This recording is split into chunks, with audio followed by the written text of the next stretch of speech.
I'm just gonna press record on mine and then just match the audio up later. I got you, bro. I'm gonna make a random ass noise on my joint, so you have a good click. All right. Hold up. Let me get back to where I was. You good? Yeah. I can't see myself though. Yeah, and I'm recording this for just for All right, yeah. You heard that? No, I didn't. It's not loud. It's not loud. Okay, but regardless, yo, I want to welcome everybody to the first episode of the Corner Section podcast. My name is Dylan Kemp, producer and former writer for The Source magazine. Fuck my fake pages. Yeah, just off a rip. I don't even write for bro. this one. All 17 of them. Right. I find a new fake page every week, and I think they all hit on Fridays because I get most of my DMs on Fridays. So I think they really. Well, that's because that's people's payday. Yeah. That's when you got to scam the hardest. Yeah, and I don't know how successful they've been. I think they've probably been able to scam 3 people successfully, but they keep on doing it. So I think they might be pretty successful in doing it. But I digress. That should not have been in the introduction, but it's gonna stay there. So with all the spams, bro, what's the real at, bro? Where can we find you at? All right, so the real at is at Don Dyl. On Instagram, it's 2 underscores after the Don Dyl, and on Twitter, it's 1. I'm trying to get it so that it's just Don Dyl, but 2 underscores after Don Dyl Instagram, 1 after Twitter. This is the first episode, and I'd like to introduce my guest, my good friend, my first friend at Morehouse, DeErik Reed. DeErik, do you want to introduce yourself? Yeah, bro. You can follow me at IG at __ like the herb. I'm gonna say it like that, but it's really pronounced herb. I like to go by Sage sometimes. Mm-hmm. Some people call me DeErik, and some people call me Reed. It depends on who you are and if I like you enough. So, yeah, that's basically it, bro. I do a lot of stuff that I don't really do right now. So for the past 2 years, I've just been working, grinding. Look, I think a lot of people can agree. So, I mean, like, how was your week been? We talk pretty much every day, but I mean, like damn near, bro. Yeah, damn near do. But nah, how was your week? How was your weekend been so far? It has been a hard week, bro. A lot of paperwork that I did not expect to be doing, but that's the life we live. I'm now in the semi-professional khakis and a polo lifestyle, so my 9 to 5 is 9 p.m. to 5 a.m., and I'm usually tired, bro. Missed out on going to the gym this whole week. Just not happening. I know that, but that 1 week where you don't be going to the gym, you feel like a blob afterwards. I'm not gonna lie. Nah, I feel like I put on at least like 5 pounds of like pure fat, cause I've been eating fast food lately, bro. Damn. I've been down bad, just candy, fast food, bro. I'm like, bro, I'm gonna be mad at myself, and like, if I do this for another week, bro, I'm gonna turn around and be one of those people that's got to do a lot more than I want to do in the gym, bro, just to feel like I caught up with myself. Right. But nah, other than that, bro, I just been I've listened to this album probably too many times. Bro, I'm burnt. I know you ready. You ready for the cover. We gonna get to it. In a second. Bro. I probably have put a good 25 listens into this album, bro. Okay, you put like, way more all listens into it than I have. All jokes aside, bro, just any free hour I have, just throw it on while I'm doing something. And I had a lot of free hours and hours of paperwork. My week was all right. Weekend was cool. Just been spending time with my girl. Went out Friday. Went to this place called, because I had a friend in town. So I had a friend from high school in town. He lives in Houston now. So he came out for the weekend, and we hung out Friday with my other boy who lives out here and his girl, and I brought my girl too. We went to a couple spots out here. We went to this one spot called Fin and Feathers. We might bleep that out. Yeah, but they got 3 joints. Yeah, I know this one joint I went to high school with. She worked at the one by the crib. Yeah. I remember because they opened up a location in L.A. and I was like, this sounds like the one in Atlanta, and it was. I think it's the same owner. Because I think a brunch spot down here too. Yeah. And we went there, and that was hilarious. That was because I don't know what it is about spots in LA, like black spots in LA, but it's nothing but old black people up in there. Not old as in like Nah. geriatric, but like 40, Yeah. mid 40s, maybe He's 50. Talking about brim hat. Yeah, Talking yeah. about Steve Harvey suit. Very Steve not Harvey suit black. kind of like that, but it's like the old trying to act like the young. Like you see like old Oh, niggas yeah. in like hoodies and snapbacks. I'm like, dude, you have gray hair. Like you aren't supposed to be here. Go Yeah. take care of your kids. It was like that. Then you got like older women. They be wearing. Some of them actually look good, and some of them Yeah. be wearing like the one piece. And yeah, it's just it was a sight to see. And then yesterday I went to the Saba concert. I don't even How really. was Saba, bro? It was good. I don't even listen to Saba, but Mm-hmm. I might start. He put on a great show. He had the crowd jumping, very diverse crowd. I mean, like it's LA, you gonna get diverse regardless. Yeah. But nah, I fucked with it. The openers are pretty good. It's hard to get good openers nowadays. Yeah, the openers are pretty good. Is that it? I think that was it. Yeah. You want to jump right into it? Let's go into it, bro. I ain't got nothing interesting to talk about my week with, boy. Ain't nothing new but the day, baby. That's what they say. Shit, ain't nothing new but the day. All right, then. Our first topic, Mr. Morale and the Big Steppers. Yeah. Initial thoughts. First thoughts on it. Hold up, bro. Because I got to pull up the lyrics for this one. That boy said, call that black. Okay, llama. Eckhart Tolle. And this here is the Big Steppers. You know what I'm saying? You know what I'm saying? Nah, right. for real, bro. That's, honestly, bro, when I heard that joint, because people were like, I saw tweets about the album before I saw the actual album or listened to it. Yeah. So people were like, Kendrick and Kodak, unmatched combo. And I'm like, oh yeah, I'm about to hear a good little Kodak, little 16, little 32 maybe. Mm-hmm. And then that Worldwide Steppers came on. I'm going to skip the first two tracks, bro.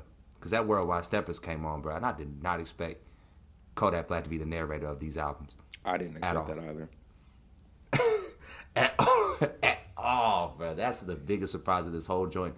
Because the first two joints, low-key got leaked. Like, United in Grief was called Therapy Session 9. Yeah, right. Heard a little leak of that. In 95 was partially Kendrick's Vent verse, if you ever heard the reference track for that. Mm-hmm. So, both of those joints, I kind of had a concept of what I was going into. But that Worldwide Steppers, that's what set the tone for me, bro. I was like... Before I say anything, bro, about what I thought about the whole album, oh, for real? This album he's stepping like big steppers, like, okay. But nah, all that to say, great album.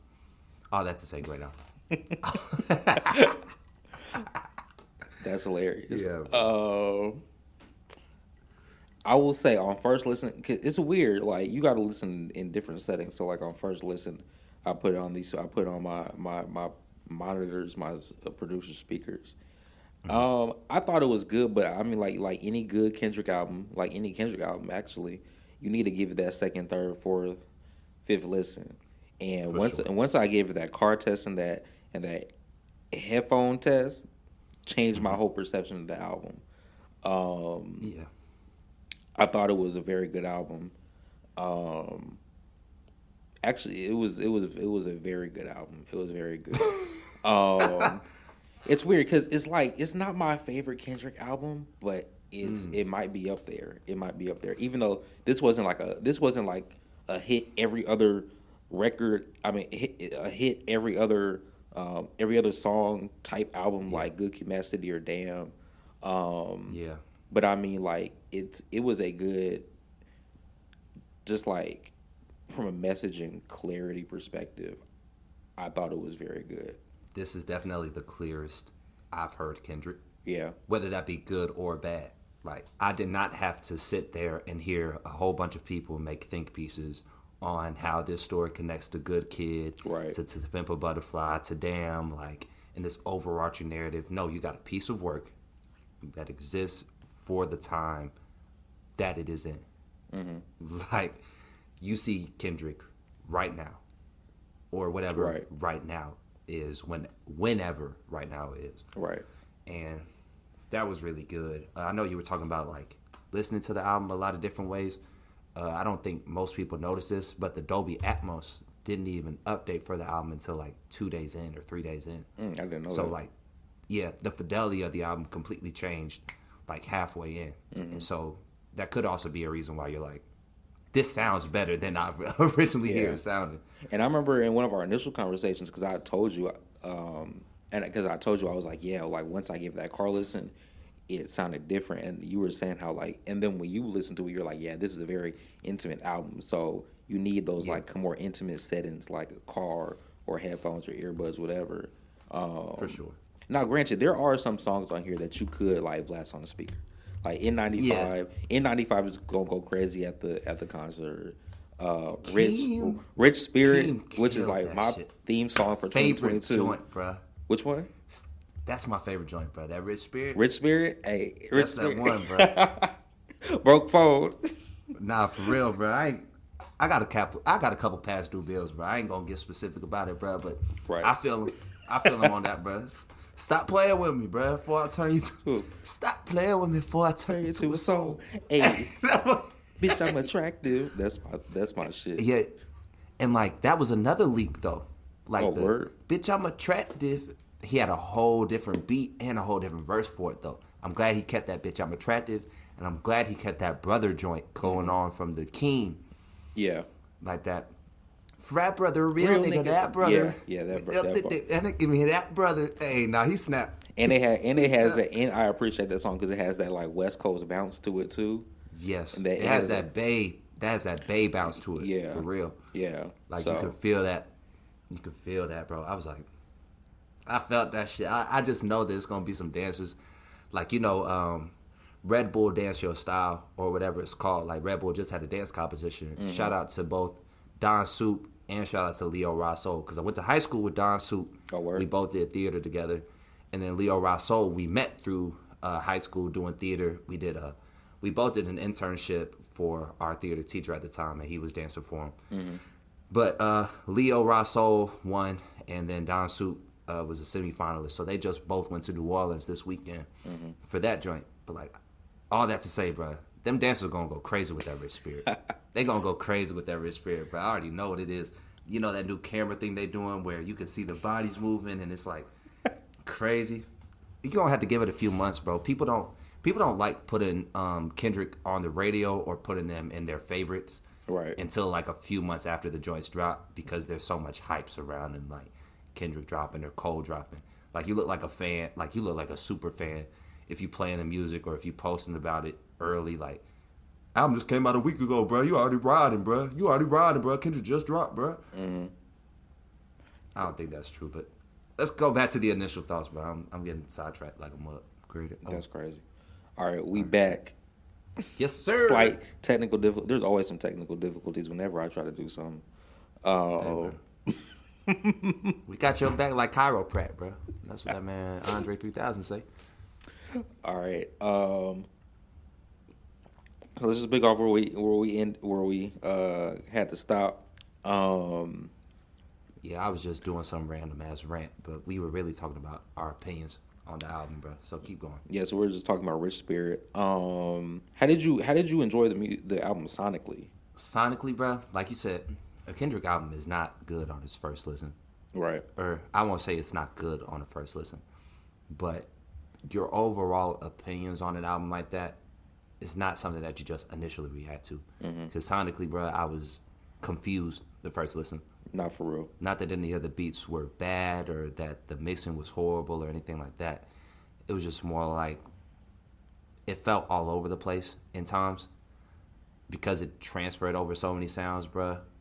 Like, you got to think, bro, there's tracks like Die Hard that sound somewhere in between, like, a Drake and SZA track together. Right. You got Father Time, bro. You got Rich Spirit. Like we said, it's a Bay joint. We Cry Together. Alan the Chemist killed that beat. We gonna get into that song in a minute, actually. Yeah, but it's just a completely different type of style of beat. Then you got Purple Hearts. Shout out to Dos Diaz, bro, because Yeah, he great track, that. bro. Hell yeah. Very well mixed. But once again, it was just one of those things where it's like, I did not expect Kendrick to want to do these type of tracks right now. Right. More Count like me out. the poppy sound. Yeah. Yeah, a lot of pop tracks on here. I know people are kind of saying like, oh, this song or this album doesn't have as many like hits. This ain't something that people are gonna bump the same way. When you actually but to go me, through I feel it, like there's like a good amount of tracks on here that are gonna be played on the radio. Yeah, we live in a niche world though. So like, I feel like he gave something to every niche. Right. Like for those people that like the underground rap, you got the you got the Purple Heart. For my folks that like, you know, for my Kodak fans, y'all got Silent Hill. Right. For my people that like, you know, hearing like Kendrick and Pharrell together, you got Mr. Morale. Mm-hmm. You got, you know, people that are overly Hotep that want to hear Auntie Diaries every day, or they want to hear Mother I Sober every day. Crown is really great, you know. Overall, sonically, it grew on me. We're saying. And as I look at it closely, I felt how this fed into every niche. Mm-hmm. I think 18 tracks was just long enough, bro. I was just doing a comparison. My Beautiful Dark Twisted Fantasy is an hour and 15 minutes. Mm-hmm. With 13 tracks. Yeah. To do all these in 18 tracks and only have an hour and 13-minute runtime, that's impressive. That's impressive, bro. And it wasn't too heavy. Right. You know, I agree with you on like how it sonically it grew with me, because I mean, like, yeah, when I first gave it that first listen, I was kind of like I listened to it with my brother. We were like, what the fuck is this? But sonically it did grow on me, and I do know people that were like the production just isn't grabbing me, and I'm like, you got to listen to it. And I was like, how did you listen to it?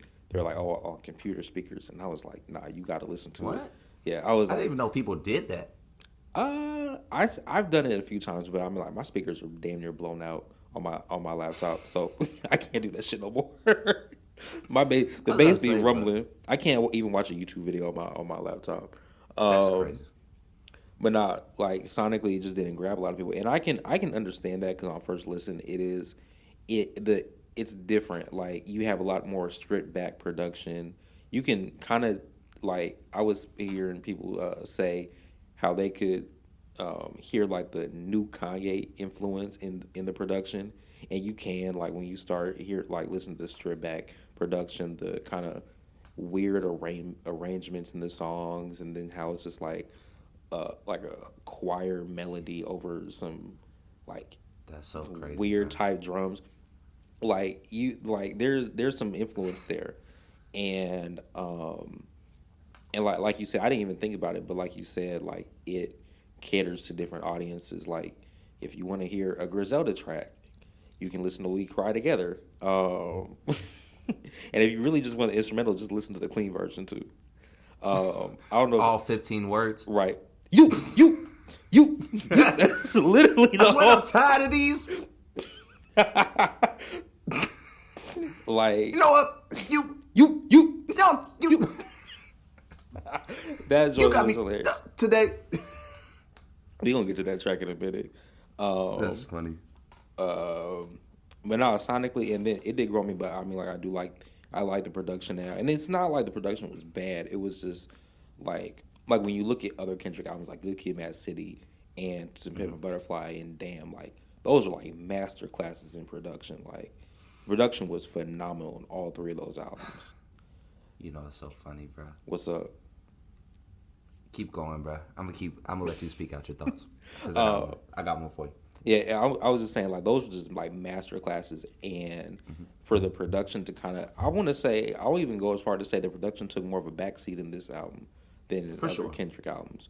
But I mean, like, when you look at it, Kendrick definitely went places like Mother I Sober. He's talking about how his mom was sexually abused, and how she was projecting. She thought his uncle had touched him, and even though he never was touched by his uncle, like, that led into him and his sex addiction, and like stuff like that. So he was going, like, in Auntie Diaries, he was talking about how his and his cousin are now trans, and like he was going places in this album where, or like he hasn't really gone before, and these are like very. This is stuff like you damn near just keeping you talk about owing your family or to a therapist, and he's telling the world like, "Yo, I was cheating on my wife with white bitches." Like, not once, not once, but since good kid, right, right, since like good kid, bro. That's crazy. Everybody in the world has glorified the wrong relationships. J. Cole, I want that Jada and that Will love. Hell no. No comment. No Hell comment. No. But even J. Cole, everybody's like, J. Cole been dating the same girl since high school. Cheated. Kendrick been dating the same girl since high school. Cheated since good kid. Right. And continue to cheat too. Like I know some stories. Some people have told me some stories, and I didn't believe it at first. And then after listening to this album, I was like, I hit him back. I texted him. I was like, yo, I believe you now. What you said Kendrick did, man. But that man said text messaging bitches got my thumbs hurt. You understand? That's ridiculous. You understand how crazy that is? That's ridiculous. But Kendrick. But now he's gone places in this album where he hasn't gone before. So I didn't want like him to be rapping about like the shit he was going through over like some Good Kid, Mad City beats or some To Pimp a Butterfly beats or some Damn beats or whatnot. But no, I say all that to say just sonically I enjoyed the album, even though it was kind of like a not even a step back, but it was like it was more like a background. It was a pivot. Yeah, it was a pivot, and I like to see where he takes his sound. Actually, I take this album more to be compared to Kanye West during My Beautiful Dark Twisted Fantasy. That is the comparison to me because They're both at points in their careers where they're at highs, and there are too many opinions on the outside, and they both put their feet in the sand to say, "This is how I'm going to rap." Whether we liked it or not. Like, kiss my ass rap. You know what I mean? Like, having all the things that you see in My Beautiful Dark Twisted Fantasy, that album took years before people, like, really enjoyed it for what it is. At the beginning, every beat is so different, and I hate the production, bro. There's so much going on. I didn't know people hated it at first. My Beautiful Dark Twisted Fantasy was not people's favorites, bro. People were like, exactly this. Kanye's first 3 albums will never be topped. And then when we listen to Mr. Morale now, Good Kid, To Pimp a Butterfly, and then Damn. Those are the 3 we're going to compare to and we're always going to run back to. You're right. And both artists, I feel like, are tired of it. Like, and I feel like that's the whole theme of both albums is like, you have the sword of Damocles with Kanye and My Beautiful Dark Twisted Fantasy. Mm-hmm. And then you have this heavy crown that like Kendrick has in this album. Mm-hmm. And I feel those parallels. Like these are both their, I'm making my own art, whether you like it or not, albums. Right. I think people will enjoy this album a lot more. I never thought of it like that. I saw something on Twitter, and they said that this is like the biggest like risk an artist has taken since like Kanye and Yeezus. Facts. And I really had to think about that. Like now I saw some people, they were like shitting on that motherfucker in the comments, but like when you really think about it, like yeah. Should you be allowed to make a track with Kodak Black, and then in the same album condemn people for listening to R. Kelly's music? Right. And then in the same album using the F word, not fuck, the other one, like 6-7 times. Don said not fuck the other one. We all know. Yeah, we all know. Yeah. Now, I mean, like in the context he was using it, it was like okay, but still like it's tough. Yeah. And it's like that's the whole point. It's definitely a head scratcher. Like I took it from this, like the Mr. Morale part for me is like whether everybody agrees to this or they don't. As a whole, Kendrick is seen as the picture of black morality, of whatever the righteous black man should look like. It's what we see in Kendrick. Right. It's the whole, I'm trying to lift up the black artist. I got the key to the city. I'm still in the city. Blah, blah, blah. But like, this is the same person that's been cheating under our noses the whole time. Right. This is the same person that still loves Kodak Black, regardless of what allegations he has, and still doesn't listen to R. Kelly. Right. What is morality? Like, who's above redemption, who deserves it, and who doesn't? Right. And we pick and choose a lot. So, to me, this was one of those things where he was throwing that back in our faces, whether we like it or not. Mm-hmm. I agree that that's a big risk to take as an artist. Yeah. And that leads us to, like, I think what is probably the biggest theme, because there's multiple themes in this. You can tie this back into the Heart Part 5, where he was talking about perspectives and culture. But I think it takes us to the biggest theme on this album, which I think is Kendrick's, like, savior complex. Because, like you said, he's seen as, like, this, like, the statue of black morality. Like, since his entire career, he's been rapping about black issues. He's put black issues on a pedestal, and really brought those to the forefront. And I think a lot of people, like have seen him as that, like, black morality figure. And even, like, when you look at his album cover, and his album cover actually coincides with a bar in Rich Spirit where he said Christ with a shooter, and in his album cover he's wearing the crown of thorns with the gun in the waist. The magnum in the back, boy. So the 4.5 in the back, boy. The pocket rocket, boy. So, so he's. So I think I think everybody pretty much knows that, like, that the titles of the titles of each side are switched. The first side is really the Big Stepper side, and the second side is really the Mr. Morality side. And it is clearly stated, like we said, bro. This is the Big Stepper. Right. Damn, where was I taking that thought? He's more. You see him. He's more arrogant. He's telling people, like, what to do. He's saying, "I'm gonna shoot you," whatever. And the second side, that's when. Especially when you really get the savior, because he's kind of building it up to that point. Like, yo, I'm not perfect. I do shit just like everybody else. But, like, really the song Savior, where he's like, J. Cole is not your savior. Kendrick made you think about it. He is not your savior. Like, he's saying to people, he's getting rid of that savior complex. Like, yo, like I do shit just like everybody else does shit, and, like, I know.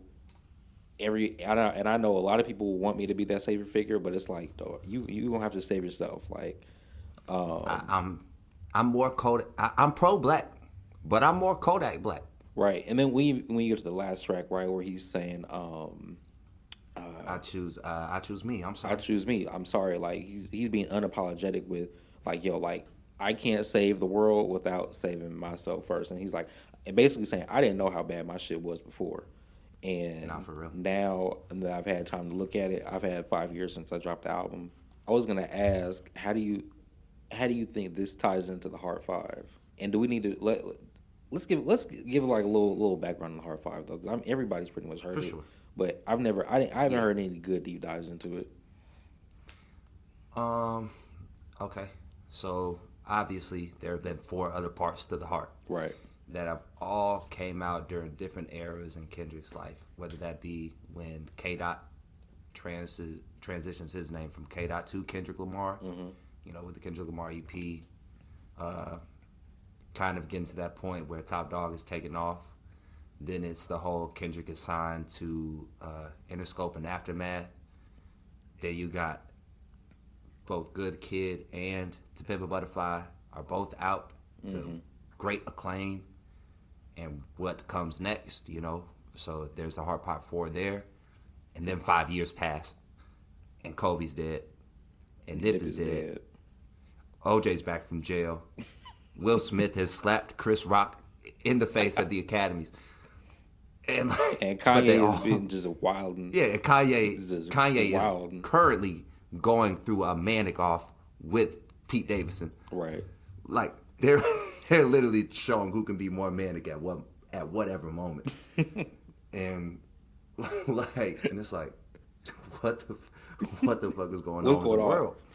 I don't know if the Heart Part 5 is his response to that, or just in the midst of that, maybe Kendrick still feels selfish, like in ways. I've been sitting on it a lot. I probably changed my original thought on it, but I kind of think that, like, Kendrick is looking at this in the sense that, like, I've wanted this fame so long. Like, I've wanted to be at this level for so long. And now that I'm here, I want you to understand who I really am. Instead of thinking about how we perceive everybody like a Will Smith, people like a Nipsey, people like an OJ, people like a Ye, people like a whoever. I don't know. I thought about it differently than I did before. But I do definitely believe that the Heart Part 5 is a red herring for the album. Yeah. In the sense that, like, the Heart Part 5 tells me, I want y'all to want me. Like, want me. Like, love me. I'm doing this for y'all. Right. And then you have a whole album saying, like, I need to be more selfish. Right. Like, I need to be more selfish for myself. And it's very interesting, bro. Definitely threw me off. The sample and everything, bro. I felt like we were getting back to that, to Pimp a Butterfly. Same. Like that. Oh, man. I expected like a very jazzy, based on the Heart 5, I expected like a very jazzy and very like funk soul album. And I heard some people saying it was like To Pimp a Butterfly too, and I'm like, it really wasn't. Like, this was something totally different. This damn near sounded like a play. I felt like this is what was supposed to be in everybody else's eyes. Like, that whole second album we were waiting on, like everybody wanted that double album. Kendrick is going to give us both sides to one coin. Mm-hmm. This is the one that we finally got that in, I feel like. Yeah. So back on the Heart, I really like the Heart. You can break down in a bunch of different ways. I like what it was saying about like culture, and which, like, you take the faces that there were 7 faces including Kendrick. So you had Kendrick, Kanye, OJ, Will, Nip, and Kobe. And when you look at it, it's like these are all very significant figures in Black culture, and they're also somewhat controversial figures too. OJ killed two white people and Allegedly. beat the case. Allegedly killed 2 white people and beat the case. And it's like, Case and wrote a book, right? And then started to write a book, and then the rights of the book got left with the Goldmans, and then that's when they put the if, because the if used to be really small. Then once they got to control the book, they put the if really big, or it might have been really big then really small. But regardless, no, it was really big first, then it was really small. So they just said, "I did it." So yeah, you had OJ who allegedly killed 2 people and got away with it, but also he's OJ and he ran like for 2,000 yards in one season. So he gets that. You have Kanye, who, I mean, like, used to be very vocal about Black issues, and he goes ahead and dates and marries a Kardashian and starts wilding out and saying slavery was a choice. But people still give him the benefit of the doubt because he made College Dropout. You have who's the third person? Will, and the thing is, for the most part, Will's career has been very Jussie. Oh yeah, Jussie. That's right. My bad, I forgot about Jussie. Jussie, I mean, like, he was on Empire, and then he lied about being attacked at 3:00 in the morning by some Trump supporters out in a subway in Chicago in the middle of January. So and it was 2 Nigerians, right? Right, and it ended up being 2 Nigerian motherfuckers. 2 Nigerian personal trainers, if I'm not mistaken. So it's not like they just regular, like, skinny Nigerians. They some buff Nigerians, my nigga. Then you had Will, whose career has, for the most part, been clean up until him smacking Chris Rock. And then you have Kobe and Nip. Kobe, I know people don't like to bring this up, but Kobe did admit to sexually assaulting a woman years ago. And now he wasn't put in jail for it or anything. And I think a lot of people honestly forgot about it until after his death, when certain reporters started bringing that back up. And then you have Nip, who was cool, and then after his death, people started bringing up some homophobic stuff he had said like a year or 2 before he died. So, and but at the end of the day, their legacies overshadowed the shit they did. I think their legacy, nobody brings up Kobe's sexual assault case. They're just he won 5 championships for LA. Like, what I'm starting to see now, and like, I didn't realize this until like quite a while back. Mm-hmm. But they're just people that do not believe that people should grow past mistakes. And And I there's think also a group of people that believe that like sexual assault and other things of that nature are not mistakes. They're not. right, They're more like Freudian slips. Like they show your true nature of how you treat the right. world and things like that. Like I don't know. And I don't know. I think that's what Kendrick was trying to get at through his album Yeah. through the album, because it was a critique on cancel culture, like, and this is what I've heard a lot of other people say, like yo, you can grow past these mistakes. Like you said, I don't think sexual assault is not a mistake. Like you knew what the fuck you were doing, but not like it was a critique. And I think that's like him having Kodak on the album. I think that was kind of saying like you can grow past your mistakes, or like you don't have to be defined by your mistakes, because that's one thing that the therapist, I forgot the guy's name, said on the album, like don't let don't let the bad things that you did define who you are. I halfway agree. And that's, I guess, what's made it so hard for me to give my full opinion on the album. Right. Because I don't feel so strongly one way or so strongly another way. And the world doesn't like when you are in between. Right. They just don't. And I always have felt like, hey, this is like a great album. It's well crafted. Kodak hasn't had just one allegation. It's multiple. So, you know, what's the difference between a one-time mistake and a serial offender, number one? At what point do we say that, okay, everybody's lying about this one person, or maybe everybody's telling the truth? And I haven't seen that distinction made, so it felt a little weird for me to hear Kodak on the album. Yeah. I get it. And then it's like, at the same time, it's like, as much research as people put into the vaccine and whether or not to take it should be the same amount of effort. And that's bare minimal in and of itself. That should be the same amount of effort that you at least put into somebody committing serial offenses, bro. And that's made it hard for me. Like, you can be in one tone and be like, oh, I look deep into this and like whether or not I should do the vaccine. But then when it comes to like Kodak, oh, he's just a kid that made a mistake or two. It's like, I don't know if it's just that simple. Like the message, and that's why this is at the end of the day, this is art. You can agree with it or disagree with it if you want. Like, I'm not saying just because I like the album, like that doesn't mean I totally agree with Kendrick's message. And yeah, I think just the album in general was just when you really think about it, that wasn't just the only aspect of culture that he was critiquing. Like, he was also critiquing not only like cancel culture, but he was basically saying, like, when you look at like We Cry Together and that dynamic, that whole like fiasco. He was he started the song off by saying like, this is how the world sounds. So this is also like a critique of our culture, like and just how toxic our culture can be, and how toxic relationships can be. Because at the end, like after they just have this big ass argument, they're like, we're hypocritical too. Fuck. Like, so as humans, and so as much as we hate things, we still love those same things at the same time.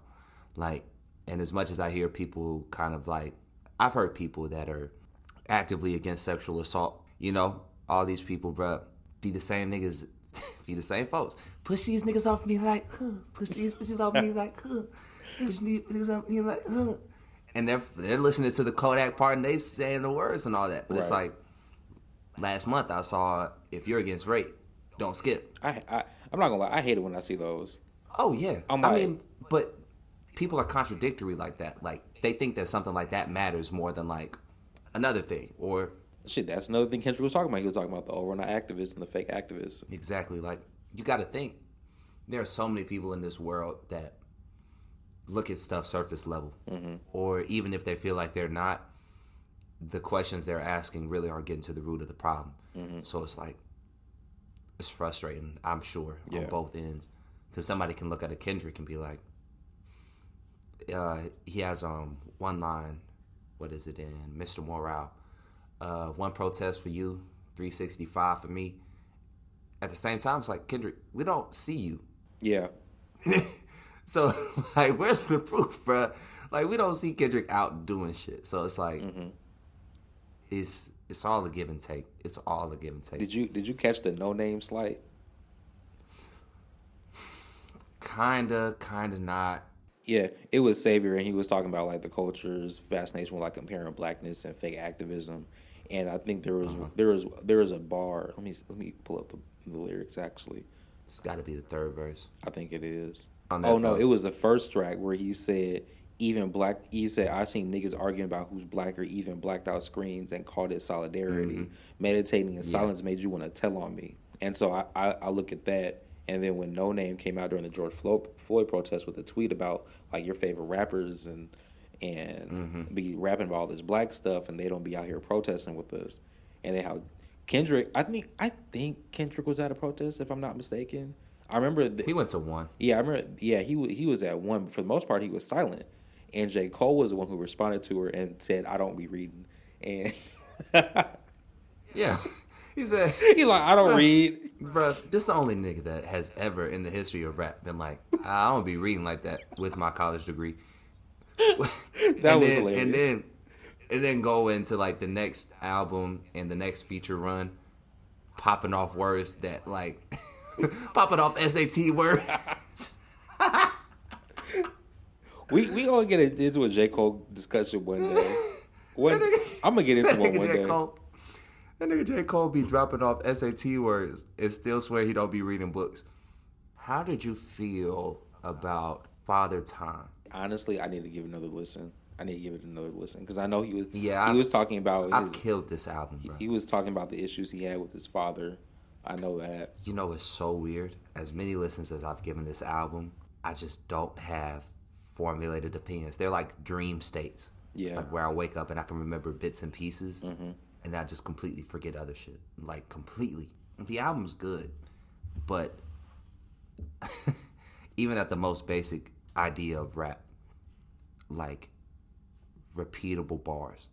Oh, yeah, I don't think... Bars that you can just stand out on their own and you can just say them back. Yeah. There aren't many of those. You have a few, like, on Rich Spirit and We Cry Together. N95. And N95. And maybe a couple... And probably like Silent Hill. Yeah. You have some bars you can repeat, but for the most part, this album does not have quotable bars. This album does not have Instagram captions at all.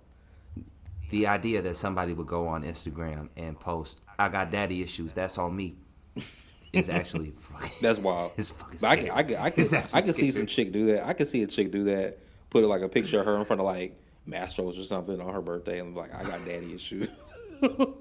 That's on me. I'm at the club. I got daddy issues. That's on me. I can see that shit. We gonna flame him on Twitter too. Shout out to Keem on this album, bro. We did not. Shout out. We haven't talked about Keem and how Keem is the future of hip hop. Let's just Keem is it, bro. Let's just say that Keem is the future of hip hop. Keem is up, bro. Keem is up. He's going to definitely be on some people's top fives very soon. If he's not there already. Bro, because Keem's production on this album was amazing. Yeah. From like Then he produced Die Hard in '95. He did Die Hard in '95. I'm looking at the joints right now. Yeah, Keem, his influence is definitely on this album. I knew Rich Spirit was a mustard beat. Rich Spirit's a mustard beat? I knew it, bro. Rich Spirit is a mustard beat? I knew it. Hold up. Rich Spirit is a mustard beat? I knew it, bro. I said, bro, this track just needs Big Sean on it, bro. I'm on Wikipedia. It doesn't have Rich Spirit. It has Soundwave, DJ Da, and Frano, whoever that is. Don't no disrespect to Frano if he does hear this. Dijon, right? You said Dijon? No, I said DJ DAHI. I can't pronounce it, but I know who that is. That says Mustard on Genius. That's a mustard beat? Yeah, I'm on Genius right now, bro. It says mustard. It sounds like a mustard beat, the boom, boom, boom, boom, boom, boom. Okay, well, all right. Brother, real nigga. Okay, now, remember when everybody was doing they Mount Rushmore of rappers? So I did one of producers, and Mustard is in my Mount Rushmore of the 2010s. He has to be. For sure. He has to be. For sure. He has to be. He held down the 2010s, bro. Like, when you talk about he held down a whole coast through the 2010s. Like, coast for 10 years. Like, and he's... Not more than just a coast, bro. You got Big Sean leaving Detroit to go over to do work with Mustard, bro. Right. You got people like Ariana Grande working with Mustard. Like, Rihanna he Needed held Me down was a Mustard. sound. Exactly. And it's like bro. you knew his sound. He changed because I think you go through these little phases where you have the pop sound and rap, the rap pop sound. For So sure. now it's changed. It's more Atlanta trap now. But that sound used to be Mustard. Like you would For hear sure. you would hear a drop on the radio, and in the background they had a Mustard type beat. Yeah, for sure. Like you would hear a commercial and they'd have a Mustard type beat. Like Mustard held down the sound. Mustard did that beat. Mustard my nigga. Mustard my nigga. Like He probably killed that beat, bro. I gotta look at that. that's my favorite song off Rip. Nah, for real. It was already my favorite, but like I said, bro, this is one of those one tracks where like I would have heard Big Sean on here and not been disappointed. I'm trying to think. Can I hear? I might be able to hear Big Sean on that joint. When you go back and listen to the album, can you do you listen to We Cry Together? I keep on bringing that song up. The only joint I skip on this album, and people gonna probably be mad, bro, but I skip Die Hard every Really? time, bro. Bro, I was like, bro, I've heard the Black Panther soundtrack. No, now the last song, Mirror, I'm 100% sure they have a sample from the Black Mirror soundtrack on that joint, or the song. No, not Black Mirror, from the Black Panther movie on that joint. I swear to sure. God, I hear the sounds of Black Panther on Mirror. Somebody needs to It's like a do Pharrell beat, bro. I would not be surprised. Mirror's a Pharrell. But like, yeah, I didn't know that either, actually. That don't even sound. But I don't know if Genius is correct, bro. They need to like really work on how they get this stuff verified. I know because I think Wikipedia they take it from Tidal, but I'm not completely sure.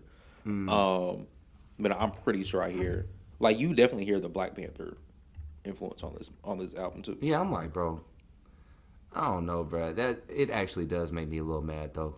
I'd be a little upset when I hear that. And for all we know, that Keem could have made that for the Black Panther soundtrack. Because next year, I wouldn't be surprised. Because next year he produced Toodle Cool Hop by Not Like Jack in the Box. That song. Oh, he did. He did that beat. He bro, did that you're beat. lying, bro. No, I'm not lying. You're did that beat. lying, bro. He That's did one of that my beat. favorite beats, bro. That beat is hard. Okay, let's get it. Let's get it. Woo. Like that beat is hard. Kill this man. Come on, jam. It's almost. Oh my god, that's my favorite Schoolboy joint. And you know what's funny? Oh, Because like man. when I first heard of Baby Keem, I was like literally online and typed in Google. I was like, "When's the next Kendrick Lamar album coming out?" And there was an article about Dave Free, and they said he was working with a kid named Baby Keem, and Baby Keem had put out "Die for My Bitch," and I was like, "Let me listen to Die for My Bitch." I don't even like that sound of rap, but I love "Die for My Bitch." Then when Orange Soda came on, that was my shit. I still have Orange Soda in rotation. That song came out 3 years ago. I still put that on my summer playlist. But nah, Keem is the future of hip hop. Like, I know people were gonna say Lil Baby was gonna run the 2020s. If he get caught up in this RICO indictment with YSL and 99% of Atlanta rap, that's not gonna happen. Yeah, baby Keem Right. is he's gonna be up there in 5-6 years. Like even when you listen to the Melodic Blue, like the quality, that's one of my favorite albums that came out last year. Is there anything else you want to say about the album? Honestly, bro, like you said, this album is art. I don't expect many people to enjoy this album for maybe the first 6 months. Like overall, like I think it'll take 6 months before people get over the whole controversies around the album, get over the shock value of Kendrick being somebody who admits to cheating. I think it's just going to take time. There's a lot of shock value to this album. So the first week sales for the album were originally at around 325 to 350, and it's actually the first week is actually 286. So it actually sold less in the off season and CLB and Don Dyl. I'm not surprised by any of those numbers. J. Cole's most commercial album is The Fall Off. It is his most I'm creating tracks that everybody wants to hear album. Yeah. CLB had a lot of hype, and Well, it's Drake knows how to too. It's Drake. Yeah, Drake knows how to really use streaming in his favor. Like it feels like every album Drake drops, it breaks another streaming record somewhere. It does. Like whether it be on Apple Music, whether it be on Spotify, whether it be on Tidal, like he knows how to manipulate those markets. I don't know how he does, but those aren't surprising. Yeah. Like, at all. And Kendrick, you take 5 years from anything, bro, people are going to be, like, unallured, or, like, they're just not going to be so excited for something. yeah, I think the first week streams. I think for one, I don't think it doesn't matter because in the grand scheme of things, this album is gonna go gold. It's gonna go platinum. Kendrick is gonna get the sales. He's already announced the tour. I was looking at tickets for L.A. He had to add another L.A. There's 3 L.A. shows now. There used to be 2. Now he added another one, and they're all sold out. Basically, tickets are through the roof. I'm already knowing. So he's gonna make his money off this album. So first week only matters for Billboard. He's gonna have a #1 album first week. But I think it just goes to show like the power of like the new era, because like nobody goes 5 years without dropping an album. Push went 4, but Push had 2 singles and is doing a press run in for the album for It's Almost Dry. But I mean, like, Kendrick had the heart, and that's it. He had the heart, and then Oklana, the website, which dropping stuff on there helped anticipation for the album. But then when you get to the album, it's like not every song is a banger or what people really want to hear. So, like you said, it's going to take people time to grow, not only from like a shock value and like, damn, he had Kodak on this album, what he was saying and whatnot, but just like to sonically fuck with the album. Like, it's going to take people to get to some time to do that. How long do you think until we're going to get another Kendrick album? We'll see all of Top Dog drop. We'll see all the Top Dog all drop. the Top Dog is going to drop. SZA going to leave Top Dog by the time we go get another Kendrick album. Do you think that he was talking about her in tracks, bro? I don't see that, but people are saying that, like, or making claims that Kendrick talks about, like, SZA, or, like, references, like, having, like, fuck with SZA for a little bit, bro, and things fell off. Honestly, that makes a little bit of sense. I heard some stuff about Kendrick having slept with SZA, but I didn't get any of that from the album. Also, I haven't done a deep dive into the lyrics like that yet. So People cherry pick. People don't look at context. That's what people do. Yeah, people don't look at context. That man could have said love in one line and galore in another one, and someone would have been like, "Oh, that's a SZA reference." Right. He fucked SZA.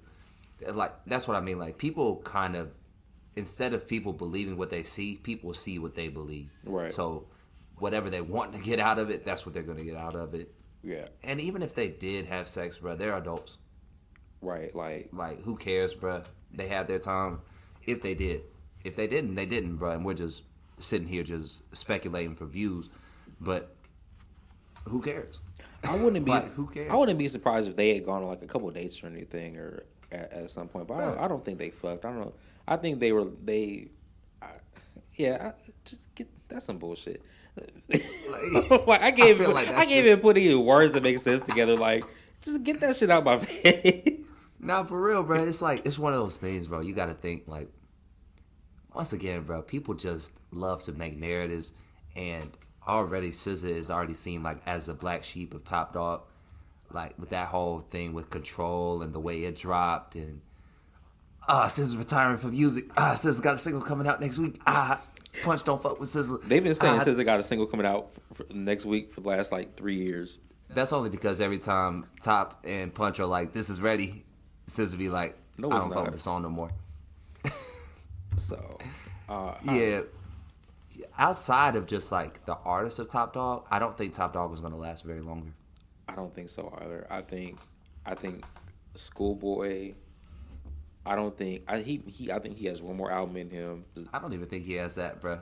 I think he's just waiting on the right time to drop. Now that Kendrick just left. Yeah, I think SZA has probably 1 or 2 more albums on Top Dog. Schoolboy probably has 1 more album.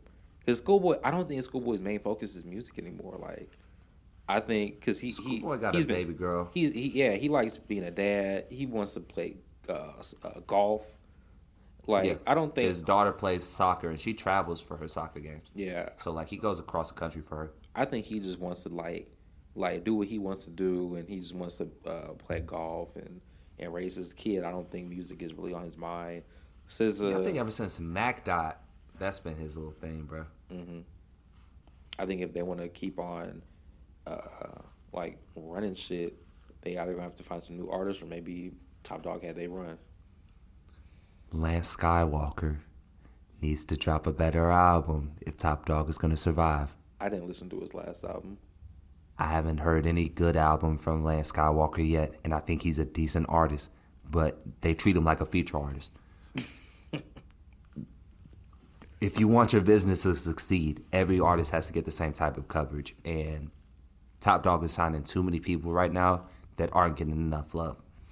And, like, this is the difference between a Dreamville and a Top Dog. Because, like, you can argue that a Jid is not as famous as a Schoolboy. Yeah. But then everybody in Dreamville is almost at the same level of notoriety. Pretty like much. A Jid fan is going to basically be an Ari Lennox fan, is going to be a Kaz fan, is going to be a Luke fan. Might like Boz. Like, all of these things are understood. Mm-hmm. You get a SZA fan who does not fuck with Isaiah Rashad's music at all.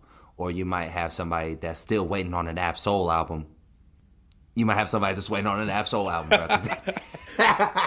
Like, nah, and I think what they used to do, because really before streaming, right, you had artists that could really drop every 2-3 years, four if you pushing it. But I think, and that became like their business model. They're like, okay, we're going to have these great artists, but they're not going to drop consistently at all. Like, we're going to let them take 4 or 5 year long breaks.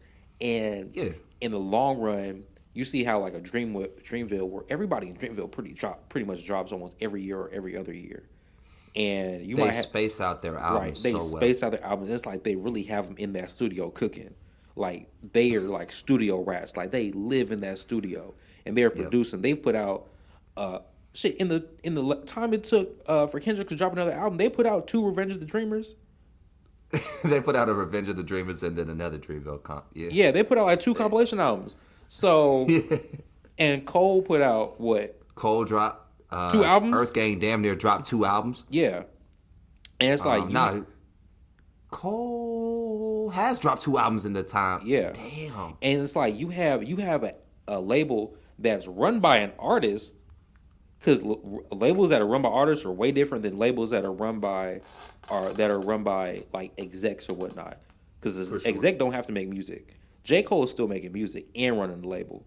And it's like TDE, they made that their business model, and it hasn't really paid off in the long run.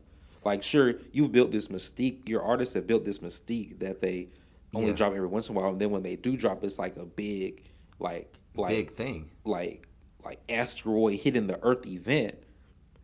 But then you're like, shit, I don't really like have any. Once Kendrick leaves, I got SZA. SZA's gonna be the main artist on TDE.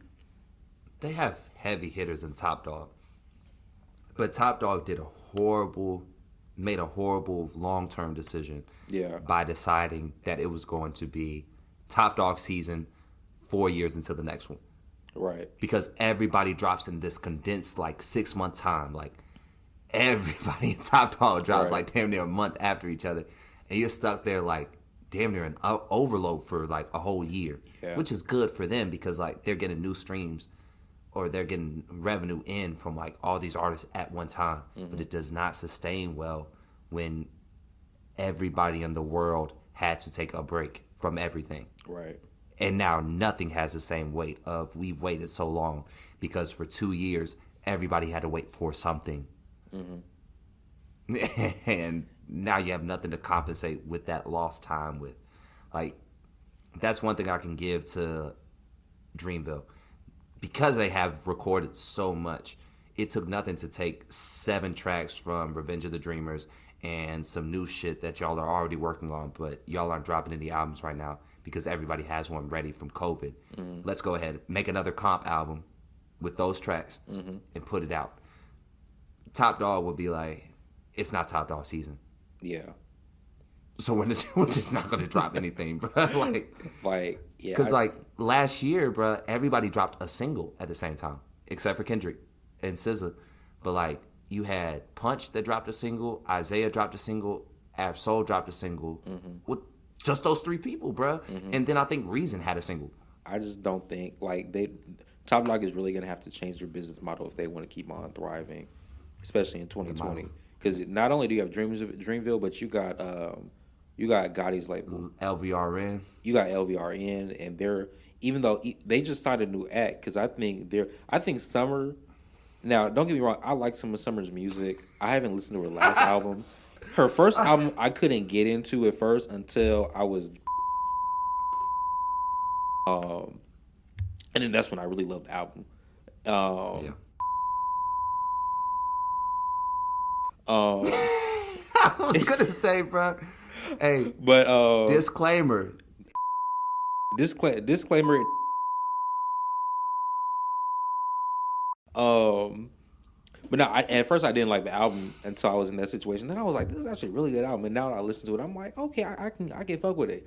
But Summer doesn't like to perform, and No, Summer is not good at performing. I've never seen her perform, so I wouldn't know. If you ever listen to them playbacks, bro, it's maybe one or two joints where I've like legit heard a Summer live and been like, oh, this is good.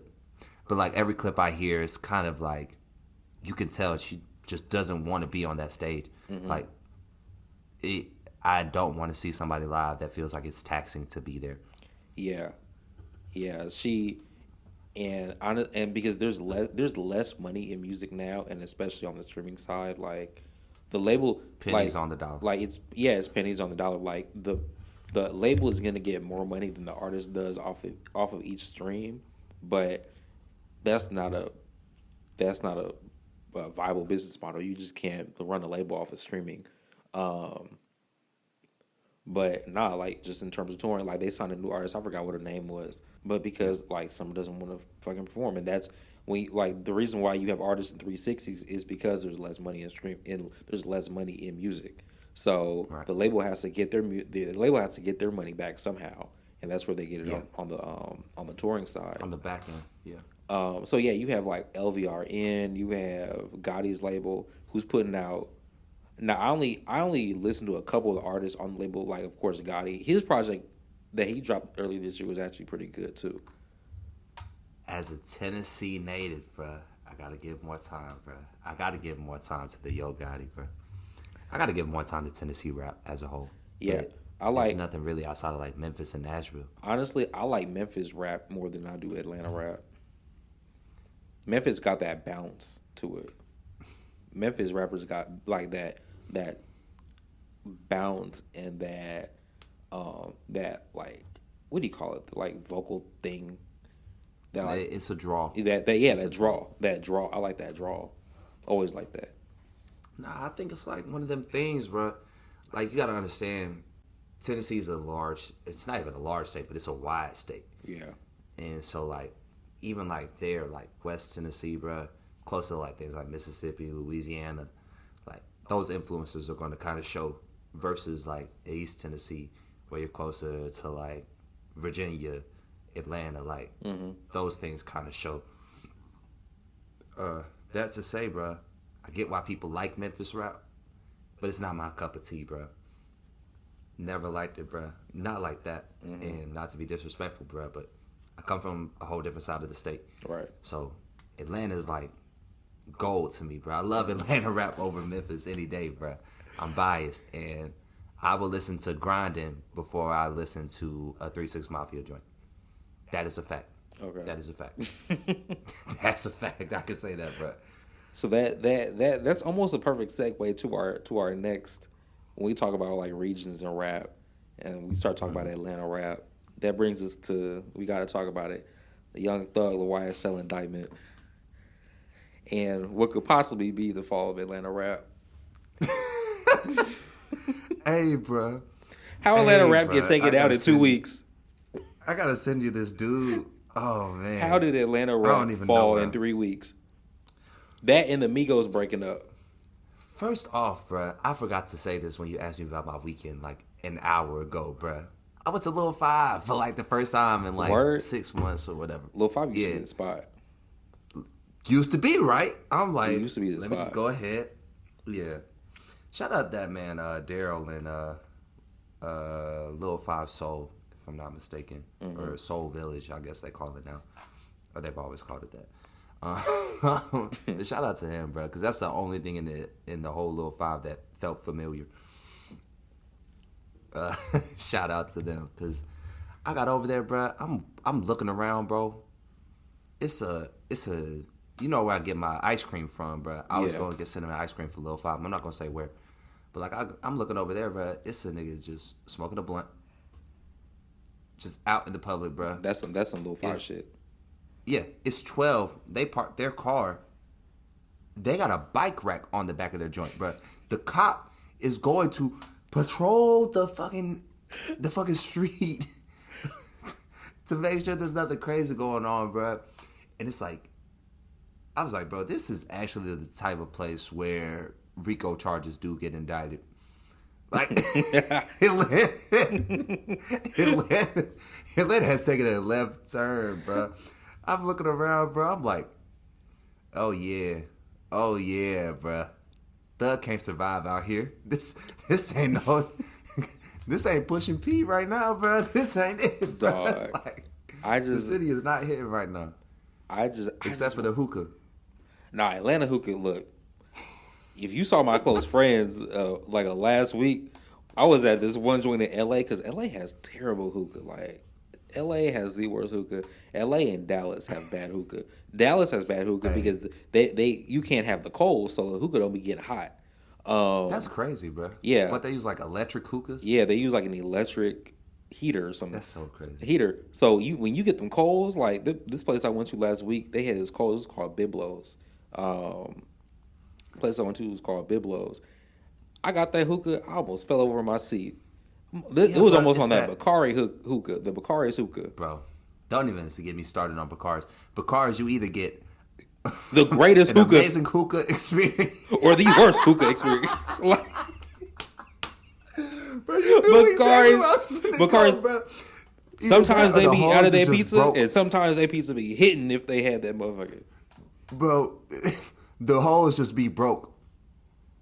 You pulling like your life depends on you pulling it like you're trying to drink a cookout straw. Right. Like a cookout shake, bro. Right. And then you ask for another hose, they give you another broke hose. Bakari's was the greatest worst place ever. It was the most Atlanta place ever. Yes, bro. Prime Atlanta place, bro. We live in a culture of hookah and brunch. Right. 24/7. Right. Like, bro, like, I kind of get tired of going to Atlanta, bro, because, like, all I'm going to do is see a bunch of folks on hookah. See a lot of folks out here, bro. Everybody like Summer Walker out here, too. So, like, everybody getting these sound bowls and they getting the crystals, bro. I went to this one spot. I'm not going to even say where, bro. They just selling sex stones, right? Like, you would think. What? Okay. I'm even step out of that, bro. I know that there are people that like the whole Yanni egg and shit like that, but like fuck the gas those station things yeah, like I get it, bro. Like, okay, like, but those things have very specific shapes. Yeah, I'm looking at the sex stone kit, bro. It's the same shit I could have just bought as a single stone. Like, I could have picked 5, like an amethyst or rose quartz, up from like a fucking single containers, and then put it right in front of you and said, these are sex stones. And you would have paid me $40 for it. It was and a I paid kit? $5. it was a kit. Yeah, it was a box, That's bro. ridiculous. And you would think they were at least like uniquely shaped. Like, somewhat sexually shaped. Bro, those were rocks. That's crazy. Them joints were rocks. And I said, bro, the Atlanta I'm in right now, somebody shoved them rocks up somewhere. And they're not made for that. Like, they're not made for that at all, bro. But, like, that's how the city has changed, bro. All that to say, I could see Thug and Gunna getting indicted in this kind of city. Man, the thing is, when they were over here, I saw some tweet. They were like, have white people ever been locked up for RICO? Nigga, RICO was made for the mafia. RICO is a white people's charge. That is a white... The mafia, that's an Italian... Well, let me not get too specific. That is a white.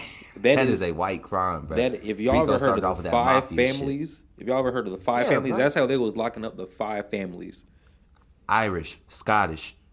Same reason why people get RICO in Boston and New York. Like, come on, bro. And it's not like they just pull these charges out of their ass. They those are proven cases. You don't get RICO unless you're getting charged. Like, somebody's going to jail or you're paying a hefty fine.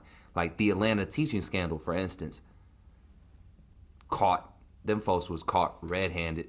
Eraser marks still on the Scantrons. That's crazy.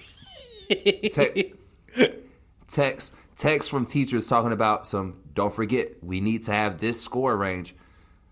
Fucking kids accidentally snitching to their parents that, like, oh, I ain't really take a test today. How'd you get 100? How'd you get past the 6th grade? This is a required English course. Like, you're not moving on from the fucking 6th grade if you don't have this test, bro. And they like, teacher said, just put our names on it.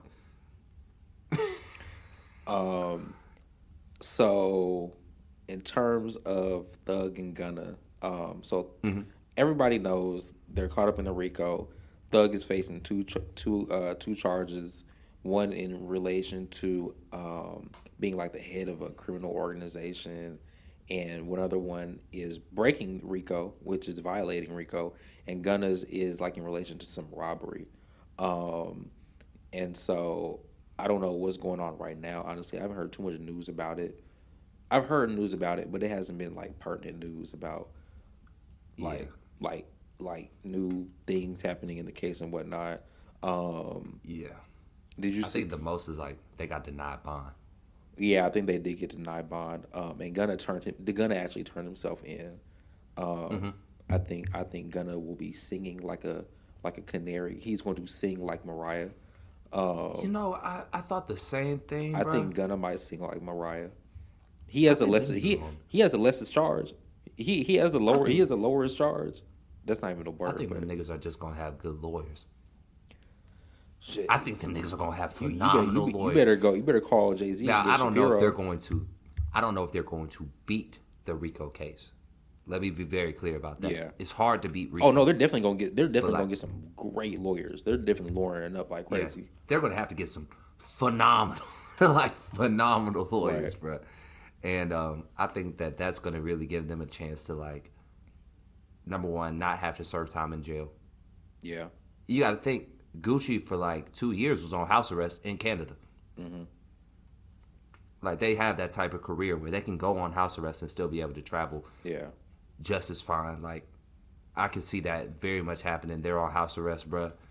I definitely think it's going to be another 3 years before we hear another project, unless they beat the case or they pull a T.I. If y'all remember what T.I. did when he got arrested for having that mini arsenal and did a track with Justin Timberlake, bruh. And went up. I forgot to add. So they added 7 more counts because when they raided Young Thug's home, they found a bunch of guns. He had guns and drugs. But when you, because I talked to one of my friends about this who was in law school, when they find guns and drugs, then they like basically combine the shit and it's a felony then. Because I guess you can't have both in the same place. Well, especially and it was like, weed. It was weed. Weed is still considered on the nation level. It's it's still illegal on the federal level. Yes, a class 1 federal drug, bro. That's meth. Yeah, that's cocaine. Yeah, that's And then after you have so many guns, like in your single household, not in storage, not put here, not put there, and not everything, not every gun that you have has a serial number. I think it'd be that simple. One without. Now you got a mini arsenal. Yeah. Because we don't know how many guns you do or don't have. Right. I'd say all I have to say is it's not looking good, really. It's not looking good. Oh, it ain't looking good at all for you, my boy. And if you look at the indictment papers, because they're online, you can look at them.